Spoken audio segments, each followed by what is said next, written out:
The Violinist Thumb by Sam Keene. Chapter 12 The Art of the Gene. How deep in our DNA is artistic genius?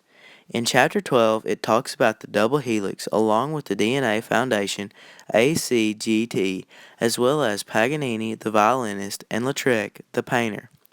Most people think that being good at something takes skill and practice, but you can be born with it also. They will not make you the best by having these attributes, but they will help you become the best over time. The double helix. The double helix was first found in the 1950s by Watson and Crick. Watson and Crick spent many hours to find the double helix. They compared it to a warped zipper. The DNA is twisted and intertwined and unravels itself so that it can be repaired correctly. ACGT. ACGT is the structure of all DNA.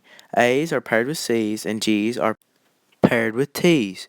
They all start separate, then bump together and lock by what is called stapling. This keeps all DNA strands together. The FOXP2 gene. The FOXP2 gene is like vitamin A. It grabs the genes and turns them on. It can cause fetal development to the jaw, the gut, the lungs, the heart, and also the brain. Now that humans have developed so much, there are so many genes for the FOXP2 gene to grab onto that it is becoming a common problem in the world today. Paganini. Paganini had an unreal gift. People started saying he was supernatural and an angel had come to his birth. As a younger person, he was almost buried alive. Instead of giving him applause for his talent, people said he sold his soul to the devil for his talent.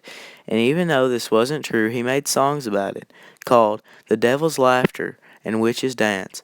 Others even said he stole his skills from dungeons. In reality, he just had long fingers with weak ligaments as well as very flexible joints. So flexible he could bend his thumb back and touch his pinky. This is called Ehlers-Danlos syndrome. In his 30s, his body gave out on him, causing him to get very sick. He had to cancel shows because he was unable to play. He was treated for the wrong disease, which ended up killing him. After death, his life was no better. The church would not bury him because of his acts during his life. He would not be able to be buried until at the end of 1840. When the church finally forgave him.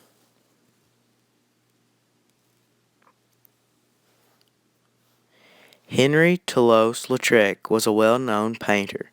His parents were inbred, causing him to have many deformities at birth. He was very small. At 6 months old, he only weighed 10 pounds and still had soft spots on his head at age 4. He was said to have men's torso on a child's set of legs. Lucky not to die, he was restricted to what he could do, so he started painting, which was family tradition. When he was a teenager, he broke both legs and began painting seriously. At age 15, he moved to Paris with his mother and started studying his art. He was very unattractive due to his body, but he still tried for women. While trying, he would use these people for inspiration in his art. He had a bad habit of drinking, which in the 1890s caused him to die. Because of his weak body, could not handle it. He had a stroke that led to kidney failure, then to death. As with Paganini, if Toulouse-Lautrec's DNA made him an artist in one sense, it undid him at last. Overall, Paganini was a well-known violinist who could play over 1,000 notes per minute. He had Ehlers-Danlos syndrome, which helped him with his talent. This also caused him to die in 1840 because he was treated for the wrong disease.